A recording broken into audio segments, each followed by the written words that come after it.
Chaque fois que l'on parle de Gustave Flaubert, on se raconte à Rouen une histoire bien caractéristique. Un soir qu'on y jouait Hernani, toute la famille Flaubert se trouvait placée dans une loge de balcon tandis que Gustave, qui sortait du collège, était seul à l'orchestre. Une cabale s'était formée qui siffla vertement le premier acte du drame. Le rideau tombe, les siffleurs se taisent et de sa loge de balcon, le docteur Flaubert, qui savait son fils très admirateur de Hugo, lui fait un signe de tête qui voulait dire « Que penses-tu de cela ?» Le jeune homme, peu maître de lui, se dresse, oubliant complètement où il était, et d'une voix de stentor, qu'il a d'ailleurs encore, « Tous ceux qui sifflent sont des crétins », s'écrie-t-il. Notez, conclut le Voltaire du 20 décembre 1879, anonyme, qu'aujourd'hui Flaubert a la même franchise. Pénétrons, cette nuit, le plateau du Club d'essai de la radiodiffusion française pour le premier volet d'une série de 4 consacrée à Gustave Flaubert. Le Club d'essai de la radiodiffusion française vous prie d'écouter Fernand Ledoux dans L'art et la vie de Gustave Flaubert, une émission de Marthe Robert et Arthur Adamoff, réalisée par Alain Trutat. Aujourd'hui, première partie, le romantisme démasqué, présenté par Nadine Alary et François Chaumette, les récitants, et interprété par Louise Comte, sociétaire de la Comédie Française, Paul Bernard et Jean Desailly, avec Louis Arbessier, Lucien Blondeau, Roger Bontemps, Régine Chantal, Jacqueline Clarisse, Jacques David, Jeanne Dorival, Michel Dumur, Jacqueline Arpet, Michel Herbeau, Marcel Josse, Pierre Leproux, Jean Martin, Lucien Paris, Yves Penaud, Jean Tepard, Ariane Bersten et François Vibert de la Comédie Française. L'art et la vie de Gustave Flaubert. Aimez-vous Flaubert? Voilà une question que l'on entend rarement. Et quand on la pose, on s'entend généralement répondre « oui ». Oui, d'un ton distrait qui ôte à la question toute urgence et toute nécessité. Pourquoi cette indifférence quand tant d'écrivains, plus anciens que Flaubert, et à notre sens infiniment moins proches de nous, occupent encore, et de façon souvent abusive, le devant de la scène littéraire? On parle de Balzac, on évoque les héros de Stendhal à tout propos et souvent hors de propos, mais l'on oublie que l'éducation sentimentale est le plus grand roman du XIXe siècle, et peut-être le plus grand roman de toute notre littérature. À première vue, l'échec de Flaubert dans l'opinion contemporaine semble dû à son caractère d'auteur classique, épuisé par les anthologies. Les éloges universitaires, les passages les plus connus des romans transformés en dictées scolaires, découragent bien souvent une seconde lecture, qui, chez Flaubert précisément, ne peut être que le commencement d'une approche de l'œuvre. Et en fait, d'autres raisons s'opposent à ce que Gustave Flaubert prenne aujourd'hui sa vraie place. D'abord, la pensée et l'art de Flaubert se laissent difficilement enfermer dans l'un de ces slogans qui font pour une bonne part les réputations littéraires. La seule formule qu'on puisse appliquer à Flaubert, celle de l'art pour l'art et de l'artisan de la phrase, n'a guère de quoi séduire et séduit de moins en moins. À force d'avoir vanté et séparé du reste le style de Flaubert, ses commentateurs l'ont transformé en un esthète travaillant à rendre parfaite une matière inerte et vide. Un pareil esthétisme nous est, à juste titre, devenu suspect. Dans le meilleur des cas, on demande aujourd'hui à la littérature qu'elle soit en quelque manière exemplaire. Or, on ne trouve chez Flaubert ni règles de vie clairement définies, ni enseignement moral ou idéologique. Du moins, ne les trouve-t-on pas en surface. Car Flaubert a voulu, non pas dire les choses, mais les représenter. Non pas enseigner, mais faire voir. C'est là, en fin de compte, ce qu'on lui reproche le plus. Le vieux reproche d'immoralité étant par trop démodé. À cela s'ajoute encore peut-être le fait qu'insensiblement, une confusion s'est produite entre ce milieu bourgeois provincial, ce milieu étriqué décrit par Flaubert, et la personne de Flaubert lui-même, qui se trouve ainsi destiné à souffrir encore par la faute de ce qu'il détestait le plus. Mais presque toujours incompris, même de ses amis les plus proches, méconnu malgré la gloire, pour ainsi dire déclassé, Gustave Flaubert trouve néanmoins sa revanche dans l'admiration passionnée que lui portent les plus grands écrivains de notre siècle. Proust, Kafka, Faulkner. Admiration intelligente, qu'il aurait largement payé de tous les déboires que lui valurent la bêtise. En présentant cette série d'émissions, nous n'entendons pas, bien sûr, révéler un auteur qui, dans l'ordre de l'édition, ne comporte plus aucun mystère.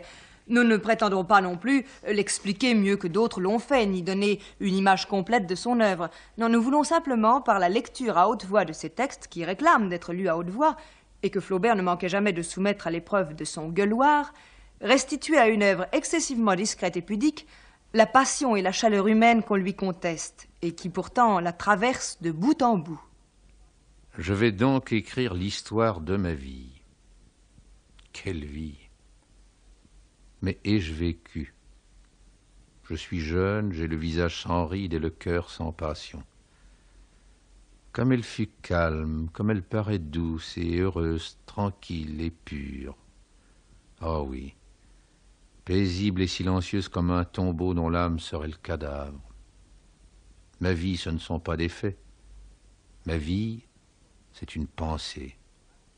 Ma vie, c'est une pensée. Quand Flaubert écrivit cette phrase, il avait à peine plus de 15 ans, et il ne fera pas autre chose que de la répéter tout au long de son existence dans sa correspondance. Quant à son œuvre, d'où il ne tardera pas à chasser toute allusion, et à sa vie et à sa pensée, elle apparaît comme l'accomplissement de cette phrase d'enfant. Ma vie, c'est une pensée. On serait tenté de dire que la vie de Flaubert ne comporte aucune évolution, que sa pensée est déjà formée dès son enfance et ne fera que s'approfondir sans changement. De fait, Flaubert apparaît dans ses premières œuvres telles que ses lettres et les témoignages divers nous le font voir, mélancolique, torturé de doutes, avec un abîme d'insatisfaction qu'il cherchera à combler par un effrayant travail. Voici le portrait que Flaubert trace de lui-même dans Les Mémoires d'un fou, œuvre de jeunesse qui resta inédite de son vivant et qui donne la première image du grand amour dont toute sa vie sera obsédée. J'ai lu, j'ai travaillé dans l'ardeur de l'enthousiasme, j'ai écrit. Ah, comme j'étais heureux alors. J'avais un infini plus immense, s'il est possible, que l'infini de Dieu, où la poésie se berçait et déployait ses ailes dans une atmosphère d'amour et d'extase. Et puis il fallait redescendre de ces régions sublimes vers les mots. Et comment rendre par la parole cette harmonie qui s'élève dans le cœur du poète, et les pensées de géants qui font ployer les phrases, comme une main forte et gonflée fait crever le gant qui la couvre. Là encore, la déception, car nous touchons à la terre, à cette terre de glace où tout feu meurt, où toute énergie faiblit. Par quels échelons descendre de l'infini au positif? Par quelle gradation la poésie s'abaisse-t-elle sans se briser? Alors j'avais des moments de tristesse et de désespoir, car la parole n'est qu'un écho lointain et affaibli de la pensée. Je maudissais mes rêves les plus chers et mes heures silencieuses passées sur la limite de la création. Je sentais quelque chose de vide et d'insatiable qui me dévorait. Et la lassitude me prit. Je vins à douter de tout. Jeune, j'étais vieux. Mon cœur avait des rides, et en voyant des vieillards encore vifs, pleins d'enthousiasme et de croyance, je riais amèrement sur moi-même, si jeune, si désabusé de la vie, de l'amour, de la gloire, de Dieu, de tout ce qui est, de tout ce qui peut être. On ne peut imaginer profession de foi plus naïvement romantique. Mais elle recouvre une réalité intérieure qui n'est pas seulement enthousiasme et effusion. Quand Flaubert aura volontairement coupé court à toute effusion dans l'art, la souffrance première sera encore la source cachée de son œuvre. Pour l'instant, comme tout jeune romantique, il espère décharger dans un livre le trop-plein d'amertume de son cœur. Je vous conterai plus tard toutes les phases de cette vie morne et méditative, passée au coin du feu, les bras croisés avec un éternel bâillement d'ennui, seul pendant tout un jour, et tournant de temps en temps mes regards sur la neige des toits voisins, sur le soleil couchant avec ses jets de pâle lumière, sur le pavé de ma chambre, ou sur une tête de mort, jaune, édentée, et grimaçant sans cesse sur ma cheminée, symbole de la vie, et comme elle froide et railleuse. Plus tard, vous lirez peut-être toutes les angoisses de ce cœur si battu, si navré d'amertume.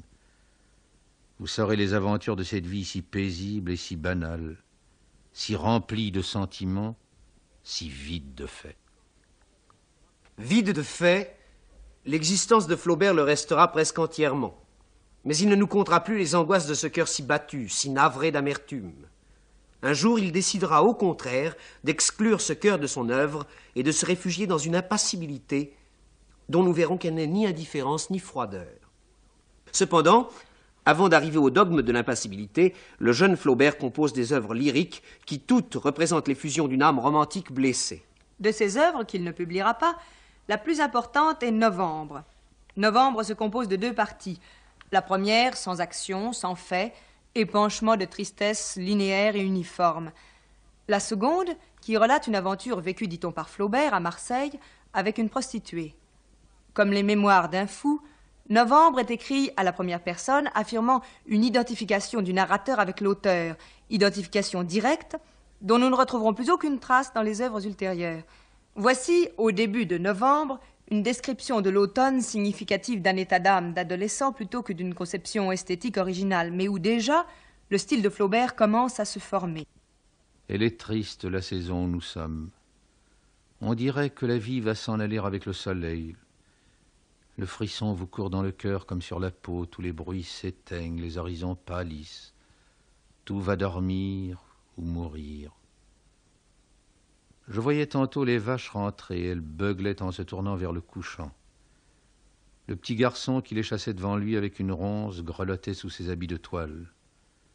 Elle glissait sur la boue en descendant la côte et écrasait quelques pommes restées dans l'herbe. Le soleil jetait un dernier adieu derrière les collines confondues. Les lumières des maisons s'allumaient dans la vallée, et la lune, l'astre de la rosée, l'astre des pleurs, commençait à se découvrir d'entre les nuages et à montrer sa pâle figure. J'ai savouré longuement ma vie perdue. Je me suis dit avec joie que ma jeunesse était passée, car c'est une joie de sentir le froid vous venir au cœur et de pouvoir dire, le tâtant de la main comme un foyer qui fume encore, « Il ne brûle plus ». J'ai repassé lentement dans toutes les choses de ma vie, idées, passions, jours d'emportement, jours de deuil, battements d'espoir, déchirements d'angoisse. J'ai tout revu, comme un homme qui visite les catacombes et qui regarde lentement des deux côtés des morts rangés après des morts.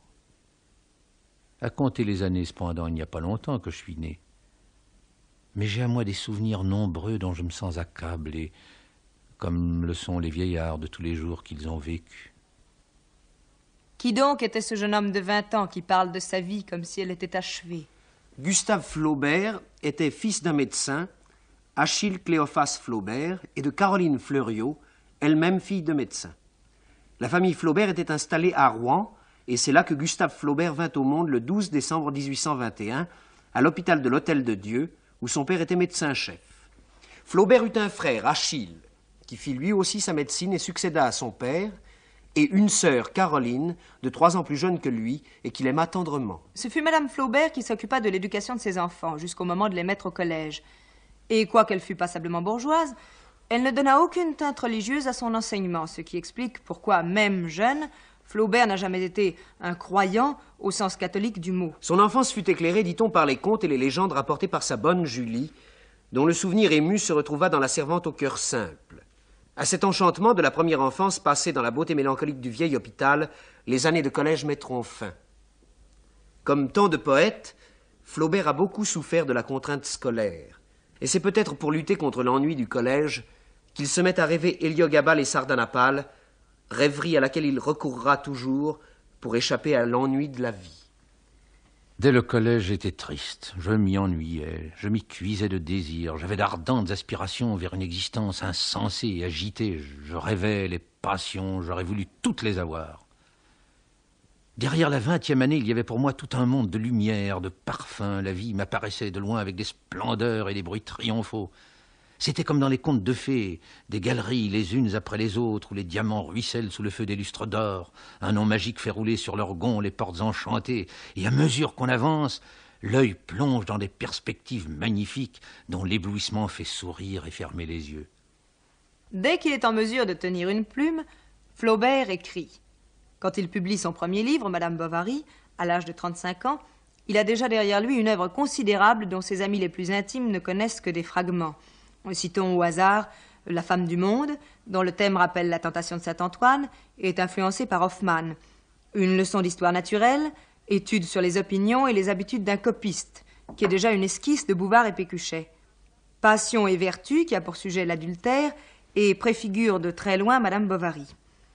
Ainsi, l'examen de ses œuvres de jeunesse souligne la précocité de certains thèmes qui hanteront constamment Flaubert et qu'il s'appliquera toute sa vie à préciser et à enrichir, plutôt qu'il ne cherchera à les renouveler. On ne manquera pas de remarquer d'autre part combien ses premières œuvres sont déjà marquées par les deux tendances fondamentales de Flaubert, qui se développeront presque constamment selon une ligne parallèle, et qui donneront à leur ultime aboutissement, d'une part, l'éducation sentimentale, et d'autre part, la dernière tentation de saint Antoine. Cette double tendance, Flaubert l'avait clairement discernée en lui. Il y a en moi, littérairement parlant, deux bonshommes distincts. Un qui était pris de gueulade, de lyrisme, de grands vols d'aigle, de toutes les sonorités de la phrase et des sommets d'idées, et un autre qui creuse et qui fouille le vrai tant qu'il peut, qui aime à accuser le petit fait aussi puissamment que le grand, qui voudrait vous faire sentir presque matériellement les choses qu'il reproduit.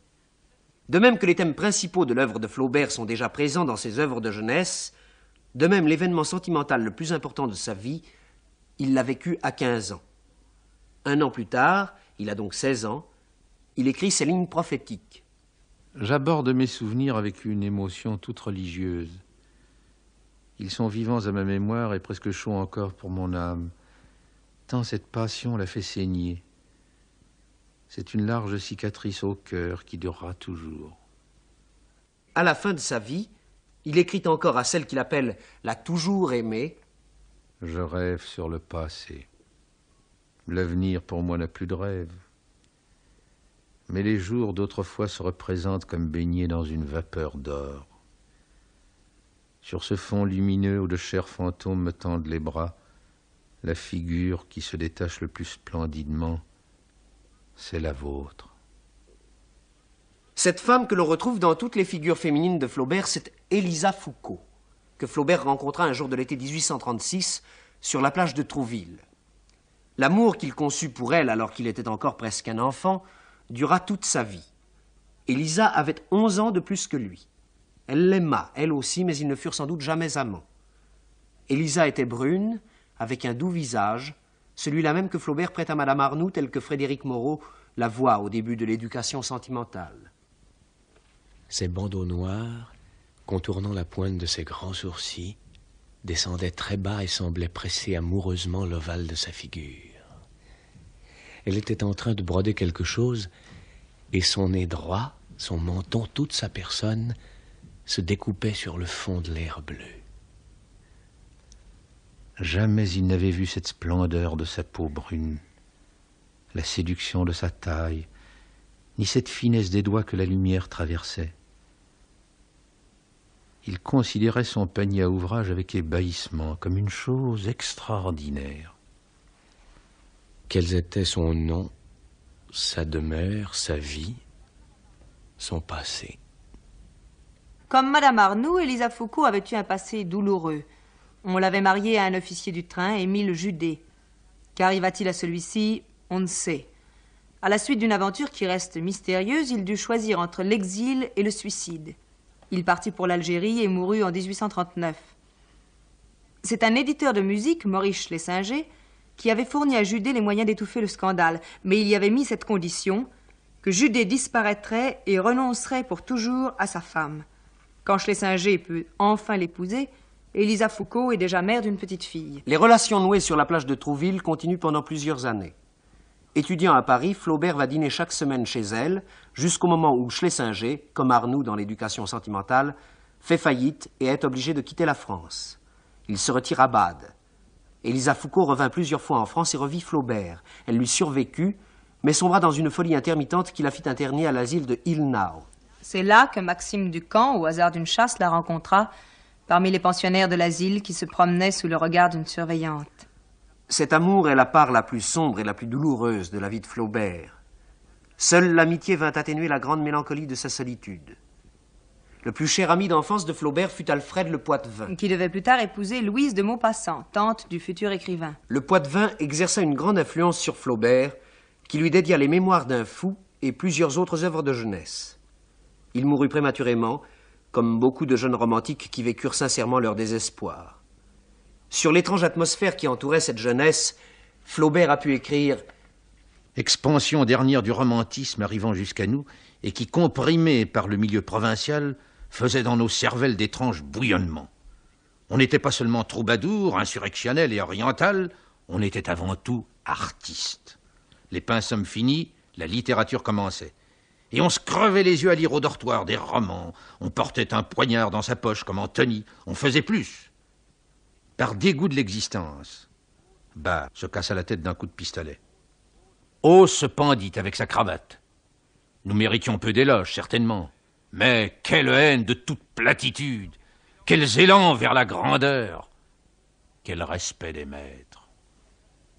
Le respect des maîtres, Flaubert l'eut à un degré extrême.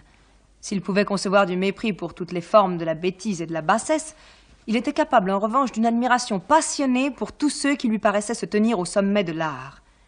Ces maîtres de son enfance, qui restèrent toujours pour lui une image idéale et exemplaire, furent d'abord Goethe, dont il connut le Faust par la traduction de Gérard de Nerval, paru en 1828, puis Rabelais, Cervantes... Et surtout Shakespeare.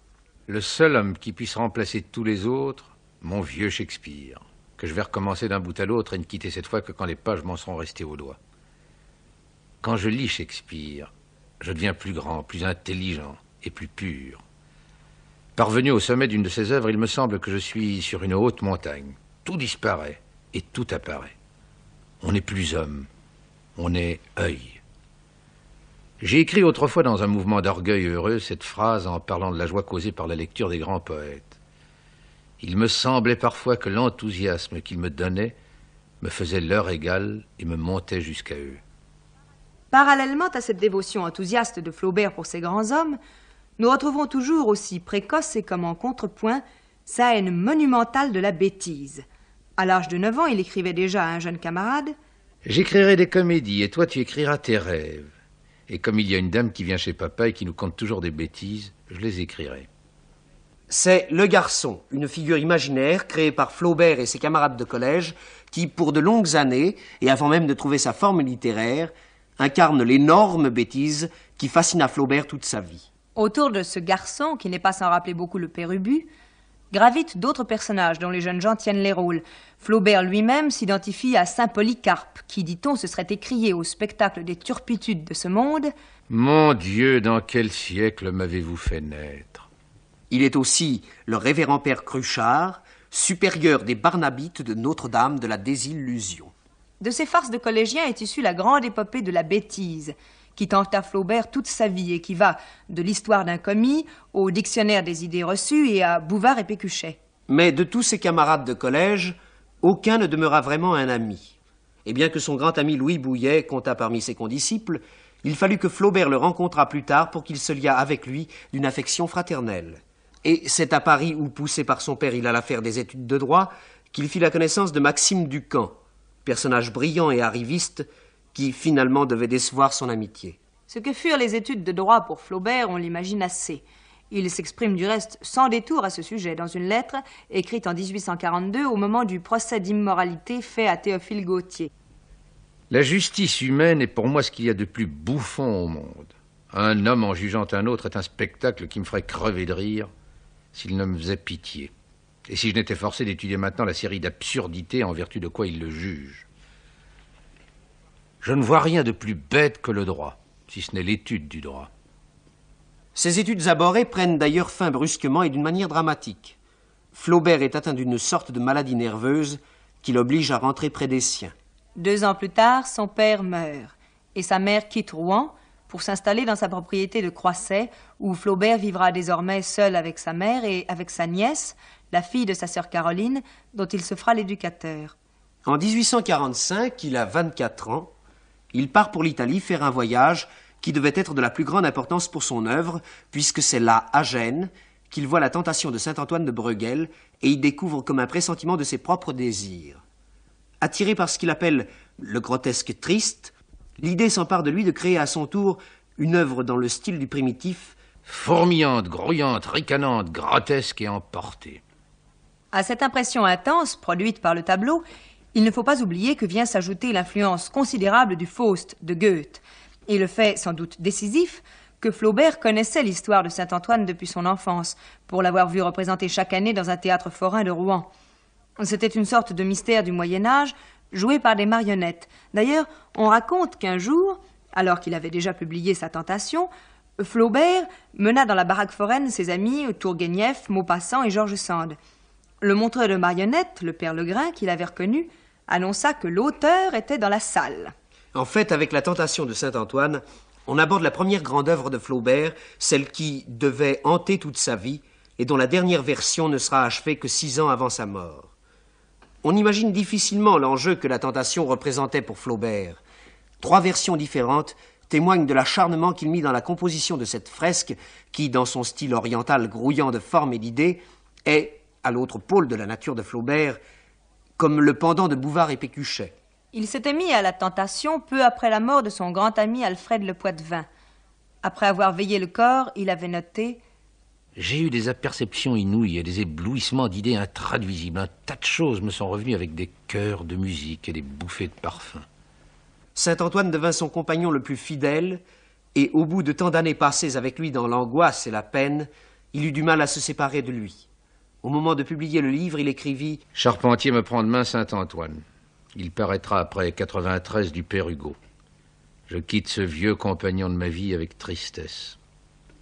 Cependant, il faut faire une fin. » C'est de la première version du Saint-Antoine, moins connue que l'autre, que nous donnons des fragments. On note d'une version à l'autre des différences essentielles. Dans la première, les apparitions sont présentées comme des phénomènes surnaturels, tandis qu'elles ne sont plus, dans la version ultime, que des hallucinations du cerveau d'Antoine. Flaubert s'y livre encore à des outrances dans le genre fantastique et fait parler le cochon, ce qu'il s'interdira évidemment plus tard. Le saint apparaît beaucoup moins bien armé. Il plonge sans cesse dans un demi-sommeil ou demi-rêve et subit la tentation comme un somnambule épouvanté. Pourtant, il est moins profondément vaincu que le saint de la 3e version. Il prie tant qu'à la fin le diable s'éloigne. Enfin, le style n'a pas encore la précision impitoyable qui caractérise les œuvres de la fin de la vie. Néanmoins, quand il reprit son sujet, après l'avoir abandonné par 2 fois, Flaubert garda des passages entiers de sa première version, qui se retrouvent mot pour mot dans la version définitive.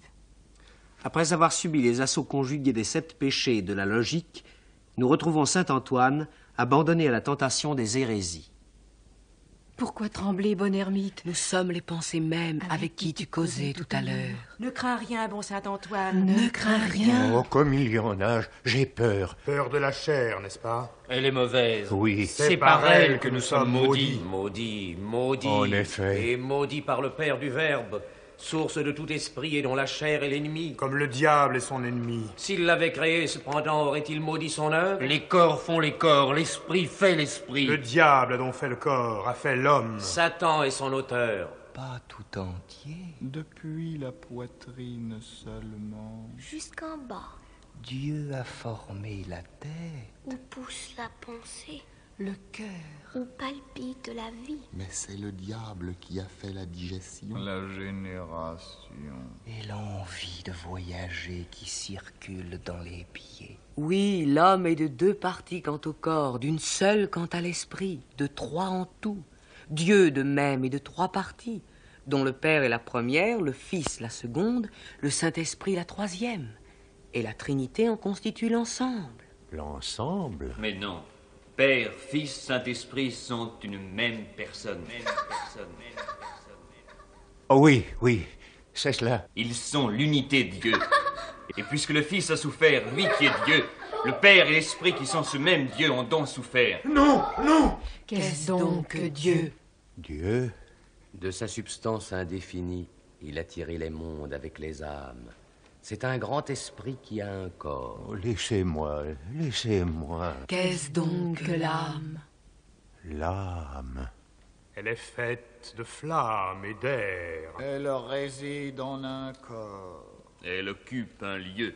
Elle sent dans la géhenne une intolérable douleur sur la langue. Mais l'esprit n'a ni siège, ni Dieu.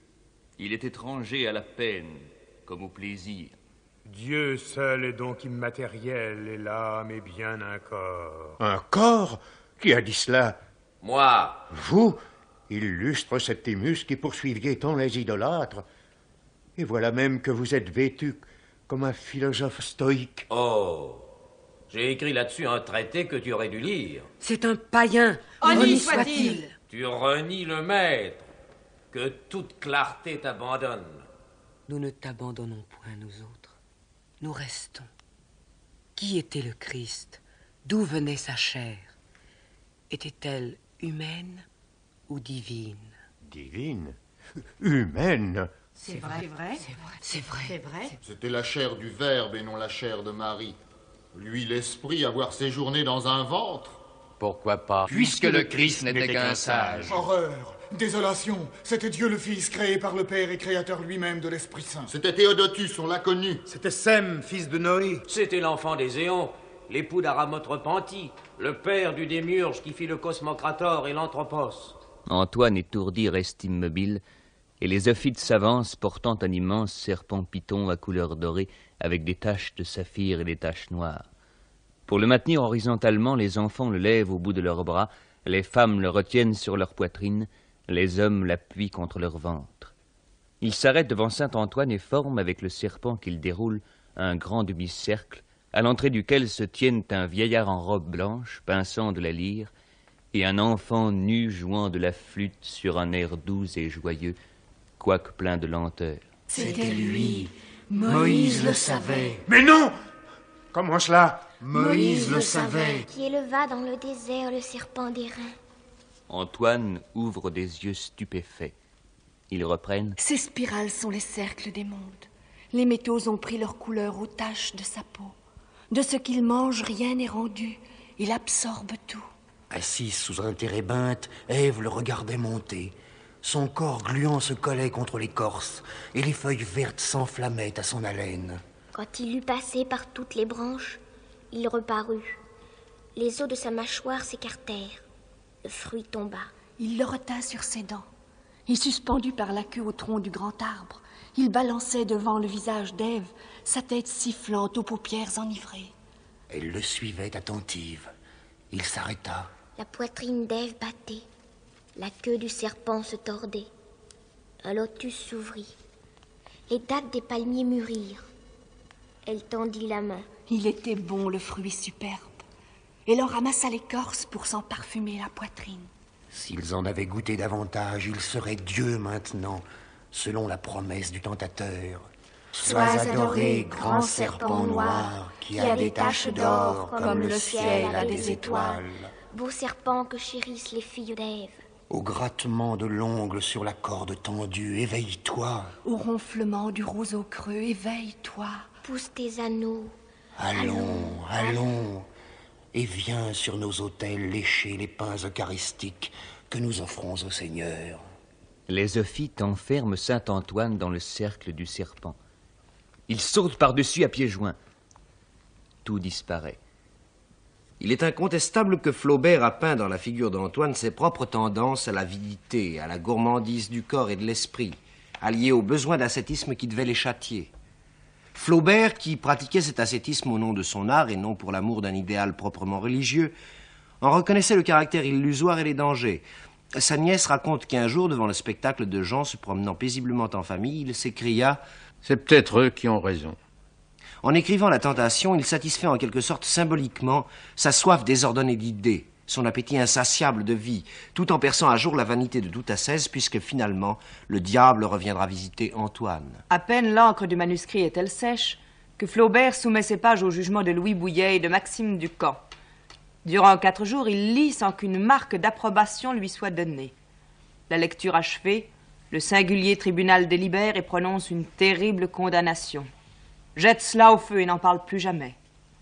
Et les 2 bourreaux ajoutent à leur jugement une punition. Pour guérir Flaubert de ses extravagances romantiques, on lui impose d'écrire une histoire banale où rien ne rappellera les débauches de couleurs de l'Orient. Une histoire humaine et toute proche, celle d'un officier de santé nommé Delamarre, médecin à Ry, à Saint-Lieu de Rouen, et dont la femme, après l'avoir trompé tant et plus, s'était empoisonnée en avalant de l'arsenic. Ainsi, le thème de Madame Bovary fut donné à Flaubert comme un pensum. S'il l'accepta, il resta néanmoins tout au long de son travail sous le poids terrible de cette contrainte, et à peine le livre commencé, s'en plaignit amèrement. Avant de se mettre au travail, il part pour un long voyage en Orient avec Maxime Ducamp. Il visite l'Égypte, la Palestine, la Turquie, Constantinople, Athènes. Si l'Orient et la Grèce lui inspirent un enthousiasme qui laisse prévoir des débauches de lyrisme, il est hanté par son Saint-Antoine, qu'il ne peut croire définitivement condamné, et par son prochain roman dont l'héroïne n'a pas encore de nom. On raconte que c'est devant les pyramides qu'il s'écria « Elle s'appellera Emma ». Sur la genèse de Madame Bovary, sur l'état de Flaubert pendant les longues années de travail qu'il consacre au roman, nous sommes largement renseignés par une abondante correspondance, celle de Flaubert et de Louise Collet. Flaubert avait connu Louise Collet, elle-même femme de lettres, dans le salon du sculpteur Pradier à Paris. Celui-ci les avait présentés l'un à l'autre, en disant à la jeune femme « Voici un grand garçon qui veut faire de la littérature, vous devriez lui donner des conseils. » C'était en 1846. Et à cette époque, Flaubert, nous l'avons vu en effet, n'avait encore rien publié. Il est difficile de savoir s'il a réellement aimé cette femme qui avait eu une vie passablement agitée et avait connu bon nombre d'écrivains célèbres. En tout cas, il semble avoir trouvé auprès d'elle, pendant quelque temps, une espèce de soutien moral et de la compréhension pour sa tâche. Leur relation était d'ailleurs assez espacée. Flaubert habitant Croisset et Louise Collet Mantes. Elles cessèrent le jour où la jeune femme voulut connaître la mère de Flaubert et la rupture fut définitive.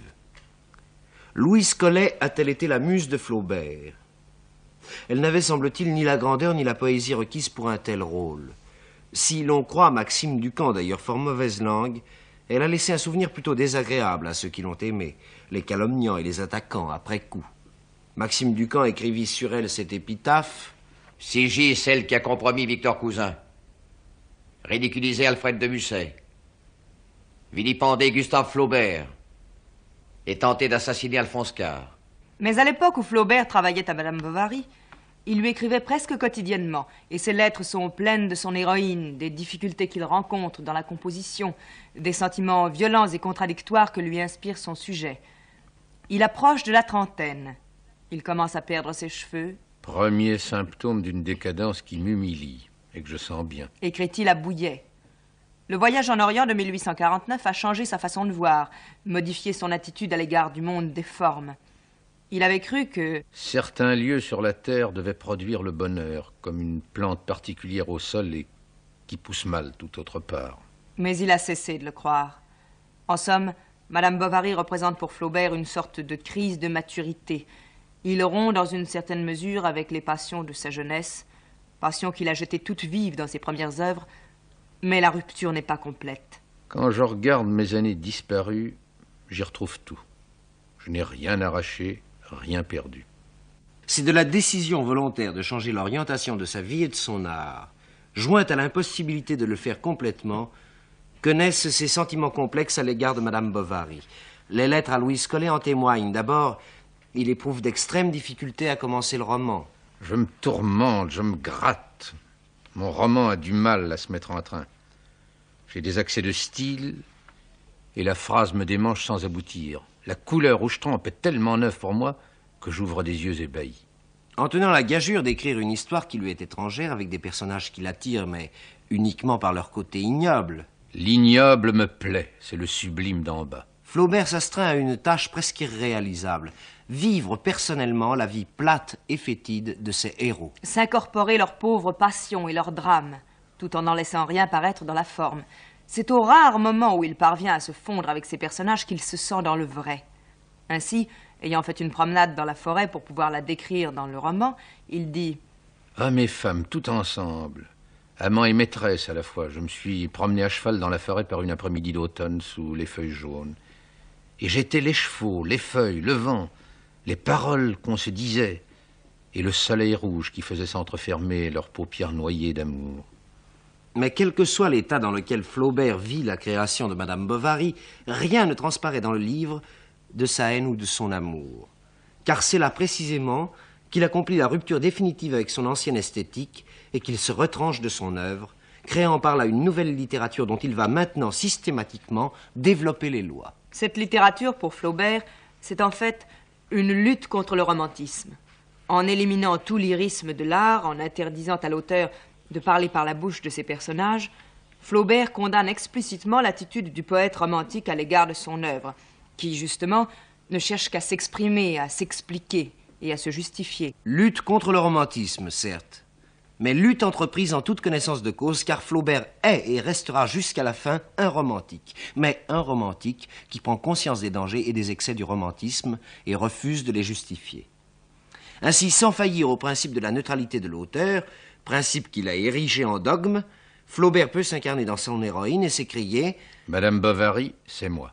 car s'il peint en elle la part du romantisme qu'il a décelé en lui, il lui prête une ignorance des vraies causes de sa souffrance, il la fait inconsciente et aveugle. Introduisant par là la distance qu'il juge nécessaire entre l'œuvre et la vie. Et à cause de cette profession de foi de neutralité, on a accusé Flaubert de froideur, voire de méchanceté. Ses amis même, et le plus fidèle d'entre eux, George Sand, ont trouvé qu'il allait trop loin dans la peinture des couleurs noires, et qu'un tel art, en fin de compte, se montrait incapable d'aider aux élans du cœur sans lesquels la beauté ne peut vivre. Si peiné qu'il fut par l'injustice d'une telle accusation, Flaubert ne s'en est pourtant pas défendu avec les arguments qu'il avait le droit de puiser dans son œuvre. Il a protesté. Mais en disant « je peins ce que je vois », il lui restait encore à prouver que ce qu'il voyait lui inspirait compassion et amour, et il essaie de le faire. Personne plus que moi n'a au contraire aspiré les autres. J'ai été humé des fumiers inconnus, j'ai eu compassion de bien des choses où ne s'attendrissaient pas les gens sensibles. Si la Bovary vaut quelque chose, ce livre ne manquera pas de cœur. Comment concilier le désir d'émouvoir par le cœur et la théorie avancée par Flaubert lui-même de l'impassibilité cachée et infinie? Si on examine l'écriture de Flaubert dans ses procédés techniques, on aperçoit aussitôt qu'il n'y a là qu'une opposition apparente. L'auteur, en effet, assume deux fonctions, l'une objective, impersonnelle, descriptive, l'autre, ou au contraire, il épouse totalement la subjectivité de ses héros.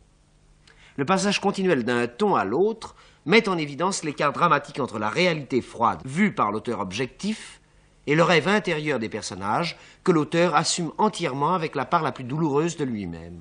Les héros ne disent pas ce que l'auteur fait voir, et ce qu'ils disent ne répond ni à ce qu'ils sont, ni même à ce qu'ils veulent. Le roman de Flaubert se joue donc continuellement à trois niveaux différents de connaissance, qui jamais ne se superposent, mais dont l'existence simultanée déclenche le drame. Madame Bovary est sans doute le héros de Flaubert le plus ignorant du niveau de connaissance des autres. C'est à ce titre qu'elle est aussi le plus bouleversant de ses personnages. Le sujet de Madame Bovary est trop connu pour être raconté. Il se confond presque entièrement avec le fait divers qui lui a servi de base. La scène que vous allez entendre se situe dans la deuxième partie du récit, au moment où Madame Bovary et son mari arrivent dans le pays où ils vont s'installer. Ils descendent à l'auberge, et Madame Bovary voit pour la première fois Léon, qui plus tard deviendra son amant. Madame Bovary, quand elle fut dans la cuisine, s'approcha de la cheminée. Du bout de ses deux doigts, elle prit sa robe à la hauteur du genou, et l'ayant ainsi remontée jusqu'aux chevilles, elle tendit à la flamme, par-dessus le gigot qui tournait, son pied chaussé d'une bottine noire. Le feu l'éclairait en entier, pénétrant d'une lumière crue la trame de sa robe, les pores égaux de sa peau blanche, et même les paupières de ses yeux qu'elle clignait de temps à autre. Une grande couleur rouge passait sur elle, selon le souffle du vent qui venait par la porte entr'ouverte. De l'autre côté de la cheminée, un jeune homme à chevelure blonde la regardait silencieusement. Comme il s'ennuyait beaucoup à Yonville, où il était clerc chez Maître Guillaume, souvent M. Léon Dupuis, c'était lui le second habitué du Lion d'Or, reculait l'instant de son repas, espérant qu'il viendrait quelque voyageur à l'auberge avec qui causer dans la soirée. Les jours que sa besogne était finie, il lui fallait bien, faute de savoir que faire, arriver à l'heure exacte et subir depuis la soupe jusqu'au fromage le tête-à-tête de Binet. Ce fut donc avec joie qu'il accepta la proposition de l'hôtesse de dîner en la compagnie des nouveaux venus, et l'on passa dans la grande salle où Madame Lefrançois, par pompe, avait fait dresser les 4 couverts. Homais demanda la permission de garder son bonnet grec, de peur des coryzas. Puis, se tournant vers sa voisine... Madame, sans doute, est un peu lasse. On est si épouvantablement chaoté dans notre hirondelle. Il est vrai. Mais le dérangement m'amuse toujours, j'aime à changer de place. C'est une chose si maussade que de vivre cloué aux mêmes endroits. Si vous étiez comme moi, sans cesse obligé d'être à cheval... Mais rien n'est plus agréable, il me semble, quand on le peut. Du reste, l'exercice de la médecine n'est pas fort pénible en nos contrées, car l'état de nos routes permet l'usage du cabriolet. Et généralement, l'on paie assez bien, les cultivateurs étant aisés. Nous avons sous le rapport médical, à part les cas ordinaires d'entérite, bronchite, affections bilieuses, etc., de temps à autre quelques fièvres intermittentes à la moisson, mais en somme, peu de choses graves. Rien de spécial à noter, si ce n'est beaucoup d'humeurs froides et qui tiennent sans doute aux déplorables conditions hygiéniques de nos logements de paysans. Vous trouverez bien des préjugés à combattre, monsieur Bovary. Bien des entêtements de routine où se heurteront quotidiennement tous les efforts de votre science. Car on a recours encore aux neuvaines, aux reliques, aux curés, plutôt que de venir naturellement chez le médecin ou chez le pharmacien. Oh. Avez-vous du moins quelques promenades dans les environs? Non, fort peu. Il y a un endroit que l'on nomme la pâture, sur le haut de la côte, à la lisière de la forêt. Quelquefois, le dimanche, je vais là, et j'y reste avec un livre, à regarder le soleil couchant. Je ne trouve rien d'admirable comme les soleils couchants. Mais au bord de la mer, surtout. Ah, j'adore la mer. Et puis, ne vous semble-t-il pas que l'esprit vogue plus librement sur cette étendue sans limite, dont la contemplation vous élève l'âme et donne des idées d'infini, d'idéal? Il en est de même des paysages de montagne. J'ai un cousin qui a voyagé en Suisse l'année dernière et qui me disait qu'on ne peut se figurer la poésie des lacs, le charme des cascades, l'effet gigantesque des glaciers. On voit des pins d'une grandeur incroyable, des cabanes suspendues sur des précipices et à 1000 pieds sous vous, des vallées entières quand les nuages s'entr'ouvrent. Ces spectacles doivent enthousiasmer, disposer à la prière, à l'extase. Aussi, je ne m'étonne plus de ce musicien célèbre qui, pour exciter mieux son imagination, avait coutume d'aller jouer du piano devant quelques sites imposants. Vous faites de la musique? Non, mais je l'aime beaucoup. Ah, ne l'écoutez pas, Madame Bovary. C'est modestie pure. Comment, mon cher? Et l'autre jour, dans votre chambre, vous chantiez l'ange gardien à ravir. Je vous entendais du laboratoire. Vous détachiez cela comme un acteur. Léon, en effet, logeait chez le pharmacien, où il avait une petite pièce au second étage sur la place. Il rougit à ce compliment de son propriétaire, qui déjà s'était tourné vers le médecin et lui énumérait les uns après les autres les principaux habitants d'Yonville. Il racontait des anecdotes, donnait des renseignements. On ne savait au juste la fortune du notaire et il y avait la maison Tuvache qui faisait beaucoup d'embarras. Et quelle musique préférez-vous? Oh, la musique allemande, celle qui porte à rêver. Connaissez-vous les Italiens? Pas encore, mais je les verrai l'année prochaine, quand j'irai habiter Paris pour finir mon droit. C'est comme j'avais l'honneur de l'exprimer à monsieur votre époux à propos de ce pauvre Yanoda qui s'est enfui. Vous vous trouverez, grâce aux folies qu'il a faites, jouir d'une des maisons les plus confortables d'Yonville. Ce qu'elle a principalement de commode pour un médecin, c'est une porte sur l'allée qui permet d'entrer et de sortir sans être vu. D'ailleurs, elle est fournie de tout ce qui est agréable à un ménage. Buanderie, cuisine avec office, salon de famille, fruitier, etc. C'était un gaillard qui n'y regardait pas. Il s'était fait construire au bout du jardin, à côté de l'eau, une tonnelle tout exprès pour boire de la bière en été. Et si madame aime le jardinage, elle pourra... Ma femme ne s'en occupe guère. Elle aime mieux, quoi qu'on lui recommande l'exercice, toujours rester dans sa chambre, à lire. C'est comme moi. Quelle meilleure chose en effet que d'être le soir au coin du feu avec un livre, pendant que le vent bat les carreaux, que la lampe brûle. N'est-ce pas? On ne songe à rien, les heures passent. On se promène immobile dans les pays que l'on croit voir, et votre pensée, s'enlaçant à la fiction, se joue dans les détails ou poursuit le contour des aventures. Elle se mêle aux personnages. Il semble que c'est vous qui palpitez sous leur costume. C'est vrai, c'est vrai.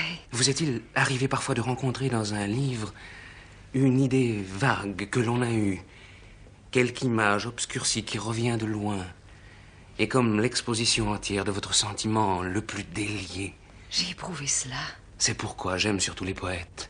Je trouve les vers plus tendres que la prose, et qu'ils font bien mieux pleurer. Cependant, ils fatiguent à la longue. Et maintenant, au contraire, j'adore les histoires qui se suivent, tout d'une haleine, où l'on a peur. Je déteste les héros communs et les sentiments tempérés, comme il y en a dans la nature. En effet, ces ouvrages ne touchant pas le cœur s'écartent, il me semble, du vrai but de l'art. Il est si doux parmi les désenchantements de la vie de pouvoir se reporter en idées sur de nobles caractères, des affections pures et des tableaux de bonheur.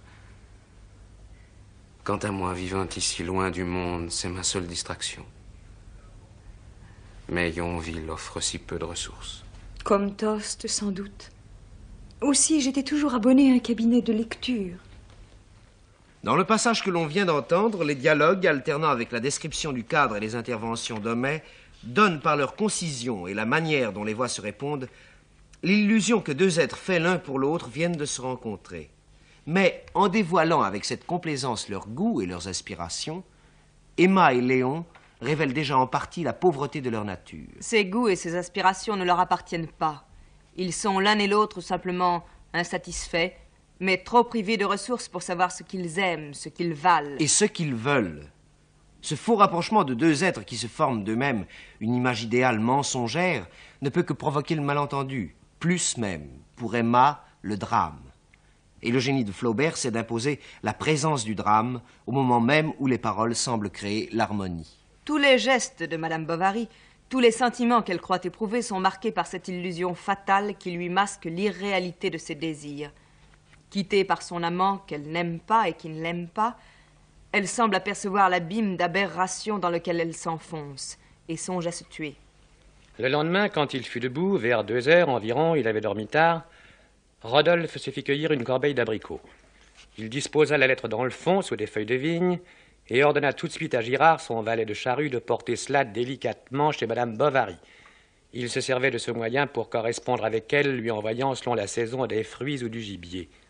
Si elle te demande de mes nouvelles, te répondra que je suis parti en voyage. Il faut remettre le panier à elle-même, en main propre. Va, et prends garde. Girard passa sa blouse neuve, noua son mouchoir autour des abricots, et marchant à grands pas lourds dans ses grosses galoches ferrées, prit tranquillement le chemin d'Yonville. Madame Bovary, quand il arriva chez elle, arrangeait avec félicité sur la table de la cuisine un paquet de linge. Voilà ce que notre maître vous envoie. Elle fut saisie d'une appréhension. Et tout en cherchant quelque monnaie dans sa poche, elle considérait le paysan d'un œil hagard, tandis qu'il la regardait lui-même avec ébahissement, ne comprenant pas qu'un pareil cadeau pût tant émouvoir quelqu'un. Enfin, il sortit. Félicité restait. Elle n'y tenait plus. Elle courut dans la salle comme pour y porter les abricots, renversa le panier, arracha les feuilles, trouva la lettre, l'ouvrit. Et comme s'il y avait eu derrière elle un effroyable incendie, Emma se mit à fuir vers sa chambre, tout épouvantée. Charlie était, elle l'aperçut. Il lui parla, elle n'entendit rien. Et elle continua vivement à monter les marches, haletante, éperdue, ivre, et toujours tenant cette horrible feuille de papier qui lui claquait dans les doigts comme une plaque de tôle. Au second étage, elle s'arrêta devant la porte du grenier qui était fermée. Alors elle voulut se calmer. Elle se rappela la lettre. Il fallait la finir. Elle n'osait pas. D'ailleurs, où? Comment? On la verrait. Ah, non. Ici, je serai bien. Emma poussa la porte et entra.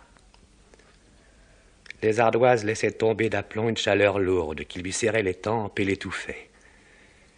Elle se traîna jusqu'à la mansarde close, dont elle tira le verrou, et la lumière éblouissante jaillit d'un bond. En face, par-dessus les toits, la pleine campagne s'étalait à perte de vue. En bas, sous elle, la place du village était vide. Les cailloux du trottoir scintillaient, les girouettes des maisons se tenaient immobiles. Au coin de la rue, il partit d'un étage inférieur une sorte de ronflement à modulation stridente. C'était Binet qui tournait. Elle s'était appuyée contre l'embrasure de la mansarde, et elle relisait la lettre avec des ricanements de colère. Mais plus elle y fixait d'attention, plus ses idées se confondaient.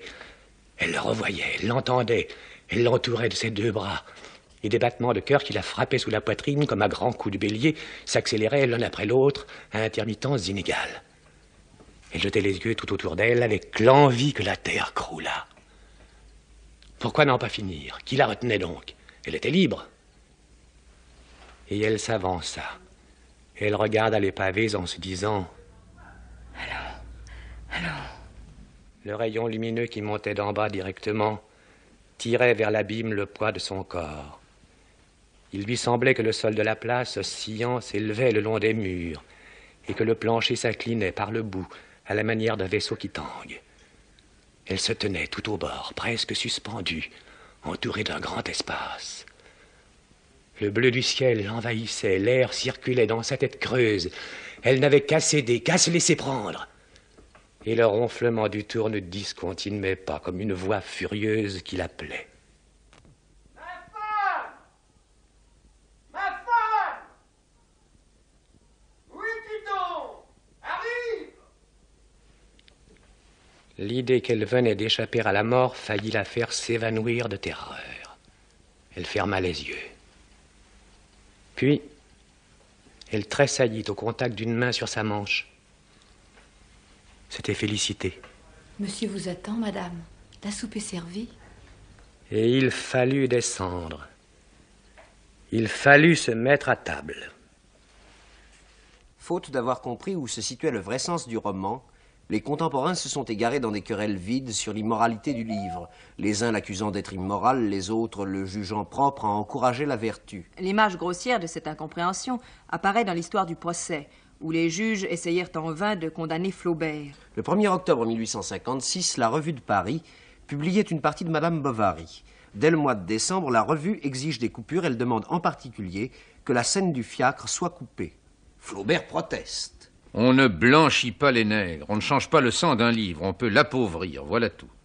Le texte paraît cependant avec les coupures, ce qui n'empêche pas la revue, suspecte au pouvoir impérial, de recevoir une assignation pour outrage aux mœurs. L'accusation portait sur le délit « Offense à la morale publique et à la morale religieuse ». Le réquisitoire est basé entièrement sur l'examen minutieux des scènes et des détails propres à prouver l'intention de Flaubert de tourner en dérision les principes sacrés de la morale et de la religion. L'examen est lent, coupé de nombreuses citations. Le procureur s'indigne des moindres détails qui soulignent l'atmosphère voluptueuse dont Emma Bovary est le centre. Enfin, après une longue revue des passages incriminés, il en arrive à la mort. Arrivons à la mort. Elle s'empoisonne. Elle s'empoisonne, pourquoi? Ah, c'est bien peu de choses, la mort, pensa-t-elle. Je vais m'endormir et tout sera fini. Puis sans un remords, sans un aveu, sans une larme de repentir sur ce suicide qui s'achève et des adultères de la veille, elle va recevoir le sacrement des mourants. Pourquoi le sacrement? Puisque dans sa pensée de tout à l'heure, elle va au néant. Pourquoi? Quand il n'y a pas une larme, pas un soupir de Madeleine sur son crime d'incrédulité, sur son suicide, sur ses adultères. Après cette scène, vient celle de l'extrême onction. Ce sont des paroles saintes et sacrées pour tous. C'est avec ces paroles-là que nous avons endormi nos aïeux, nos pères et nos proches. Et c'est avec elles qu'un jour nos enfants nous endormiront. Quand on veut les reproduire, il faut le faire exactement. Il ne faut pas du moins les accompagner d'une image voluptueuse sur la vie passée. Vous le savez, le prêtre fait des onctions saintes sur le front, sur les oreilles, sur la bouche, sur les pieds, en prononçant ces phrases liturgiques « Quid quid per pedes, per ores, per pectus », etc. Toujours suivi des mots « miséricordia ». Péché d'un côté, miséricorde de l'autre. Il faut les reproduire exactement, ces paroles saintes et sacrées. Si vous ne les reproduisez pas exactement, au moins n'y mettez rien de voluptueux. Elle tourna sa figure lentement et parut saisie de joie à voir tout à coup l'étole violette.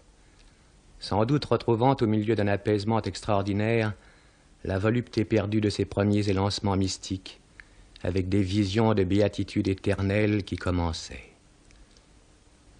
Le prêtre se releva pour prendre le crucifix. Alors elle allongea le cou comme quelqu'un qui a soif, et collant ses lèvres sur le corps de l'homme-dieu, elle y déposa de toute sa force expirante le plus grand baiser d'amour qu'elle eût jamais donné. Ensuite, il récita le Misereatur et l'Indulgentiam, trempa son pouce droit dans l'huile et commença les onctions.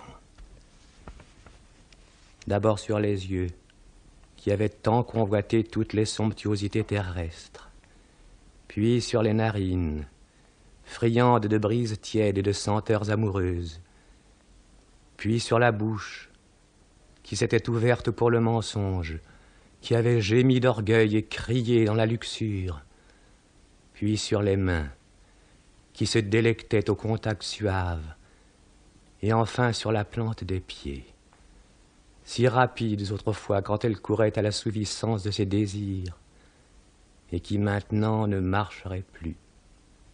Maintenant, il y a les prières des agonisants.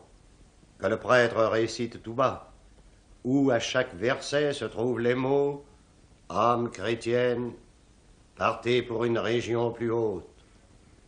On les murmure au moment où le dernier souffle d'un mourant s'échappe de ses lèvres. Le prêtre les récite. À mesure que le râle devenait plus fort, l'ecclésiastique précipitait ses oraisons. Elle se mêlait aux sanglots étouffés de Bovary. Et quelquefois tout semblait disparaître dans le sourd murmure des syllabes latines qui tintaient comme un glas lugubre. L'auteur a jugé à propos d'alterner ses paroles, de leur faire une sorte de réplique.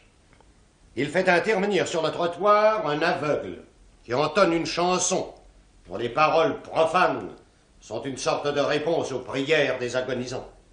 Tout à coup, on entendit sur le trottoir un bruit de gros sabots, avec le frôlement d'un bâton, et une voix s'éleva, une voix rauque qui chantait «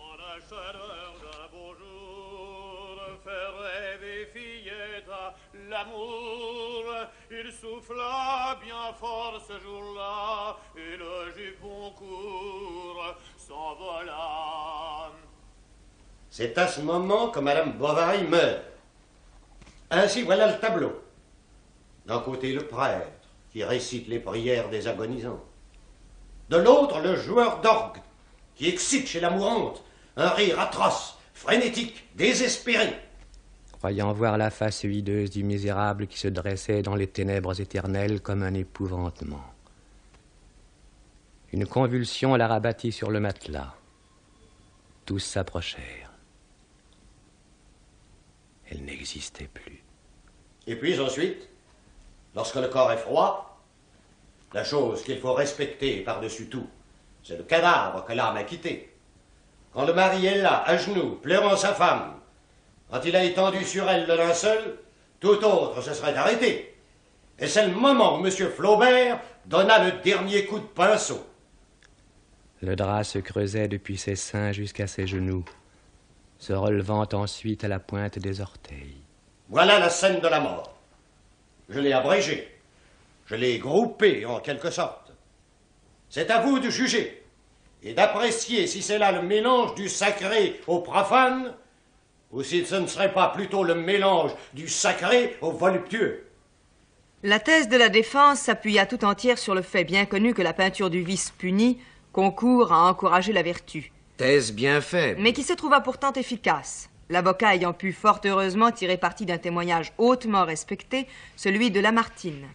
Mon client est allé chez Lamartine et il a trouvé chez lui non pas seulement un homme qui l'a encouragé, mais un homme qui lui a dit « Vous m'avez donné la meilleure œuvre que j'ai lue depuis 20 ans. » C'était en un mot des éloges tels que mon client, dans sa modestie, osait à peine me les répéter. Lamartine lui prouvait qu'il avait lu les livraisons et le lui prouvait de la manière la plus gracieuse en lui en disant des pages tout entières. Seulement, Lamartine ajoutait « En même temps que je vous ai lu sans restriction jusqu'à la dernière page, j'ai blâmé les dernières. Vous m'avez fait mal, vous m'avez fait littéralement souffrir. L'expiation est hors de proportion avec le crime. Vous avez créé une mort affreuse, effroyable. Assurément, la femme qui souille le lit conjugal doit s'attendre à une expiation, mais celle-ci est horrible. C'est un supplice comme on n'en a jamais vu. Vous avez été trop loin. Vous m'avez fait mal aux nerfs. Cette puissance de description qui s'est appliquée aux derniers instants de la mort m'a laissé une indicible souffrance. Et quand Gustave Flaubert lui demandait « Mais, monsieur de Lamartine, est-ce que vous comprenez que je sois poursuivi pour avoir fait une œuvre pareille devant le tribunal de police correctionnelle pour offense à la morale publique et religieuse ?» Lamartine lui répondit « Je crois avoir été toute ma vie l'homme qui, dans ses œuvres littéraires comme dans les autres, a le mieux compris ce que c'était que la morale publique et religieuse. Mon cher enfant, il n'est pas possible qu'il se trouve en France un tribunal pour vous condamner. Il est déjà très regrettable qu'on se soit ainsi mépris sur le caractère de votre œuvre et qu'on ait ordonné de la poursuivre. Mais il n'est pas possible, pour l'honneur de notre pays et de notre époque, qu'il se trouve un tribunal pour vous condamner. » Voilà ce qui se passait hier entre Lamartine et Flaubert. et j'ai le droit de vous dire que cette appréciation est de celles qui valent la peine d'être pesées. Le tribunal la pesa en effet, et jugeant impossible d'établir et de prouver que l'intention de l'auteur était uniquement immorale, prononça l'acquittement. Le monde des lettres s'était prononcé pour Flaubert. De grands écrivains, en particulier Baudelaire, qui devait connaître une aventure analogue, prennent parti pour lui. Mais c'est surtout à cause du procès que le public se passionne pour le livre. Rien n'était plus propre à désoler Flaubert que cette falsification du succès. Je n'aime pas, autour de l'art, des choses étrangères. C'est à tel point que tout ce tapage me dégoûte profondément et j'hésite à mettre mon roman en volume. J'ai envie de rentrer, et pour toujours dans la solitude et le mutisme dont je suis sorti. Le livre fut néanmoins publié et Flaubert connut la gloire du jour au lendemain. Dégoûté de cet ouvrage qui lui a coûté tant d'angoisse au cours de 9 années de travail, Flaubert est repris par le besoin de voyager et le 12 avril 1858, il repart pour l'Orient. Rentré à Croisset la même année, il écrit sur la page blanche de ce qui va être son prochain livre « Dieu des âmes, donne-moi la force et l'espoir. » Flaubert, une fois de plus, allait en avoir bien besoin. Son nouveau roman devient aussi pénible à écrire que le premier, et il s'écrie « Carthage me fera crever de rage. » Il y travaillera pourtant pendant 5 ans. S'il a voulu s'évader des sujets pénibles qu'il s'était imposés avec Madame Bovary, en se foutant une bosse de lyrisme, il retrouve néanmoins son thème, le thème qui donne un corps à sa pensée la plus constante. Faute d'une connaissance réelle de soi-même, d'une appréciation juste de ses propres possibilités, toute créature est vouée à l'échec, à la mort inutile. Madame Bovary se croit faite pour une vie dont elle trouve l'image dans un romantisme fade, entièrement convenu. Son acharnement à poursuivre cette image, sans jamais reconnaître combien elle lui est étrangère, entraîne sa destruction. Salammbô prend pour du mysticisme religieux ce qui n'est en fait que l'éveil de sa sensualité. Elle partage la terrible ignorance des héros de Flaubert quant à la signification des faits qui constituent leur vie. Elle ne pressent le sens de ce qui lui arrive que lorsqu'elle a assisté au supplice de Mathot et qu'elle a vu sa victime de ses propres yeux. Bien entendu, il est trop tard. Salammbô connaît un immense succès de public, mais les critiques sont réticents. On n'épargne à Flaubert ni les inexactitudes historiques qu'on prétend relever dans son œuvre, ni les railleries méchantes. Et Sainte-Beuve exprime la déception des admirateurs de Flaubert en appelant l'ouvrage « Une carthaginoiserie ». Pourtant, le succès place Flaubert au premier plan des lettres françaises. Il est reçu aux Tuileries, se lie d'amitié avec la princesse Mathilde. Durant ses séjours à Paris, il rencontre dans les salons Sainte-Beuve, Gavarni, les Goncourt, Tourguenieff, Daudet, etc. Mais, entre-temps, un événement vient bouleverser sa vie solitaire. Sa nièce se marie, et son départ le laisse plus seul que jamais dans la grande maison de Croisset. Sous l'influence de cette tristesse, peut-être, et de l'amertume que lui valent les réactions suscitées par la publication de Salammbô, il relit ses ouvrages de jeunesse et se replonge dans ses souvenirs.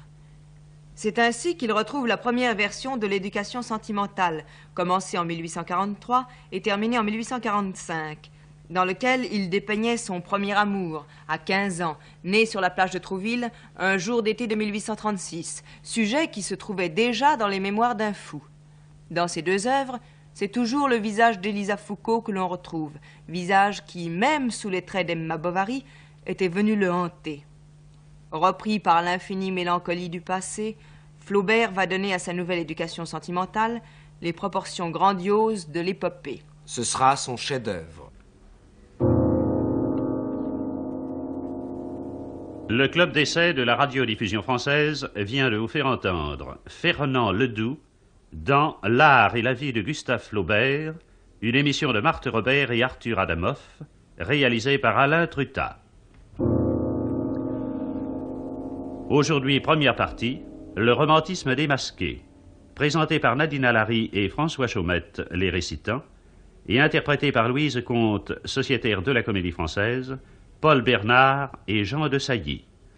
Avec Louis Arbessier, Lucien Blondeau, Roger Bontemps, Régine Chantal, Jacqueline Clarisse, Jacques David, Jeanne Dorival, Michel Dumur, Jacqueline Arpet, Michel Herbeau, Marcel Josse, Pierre Leproux, Jean Martin, Lucien Paris, Yves Penaud, Jean Topard, Ariane Versten et François Vibert de la Comédie Française.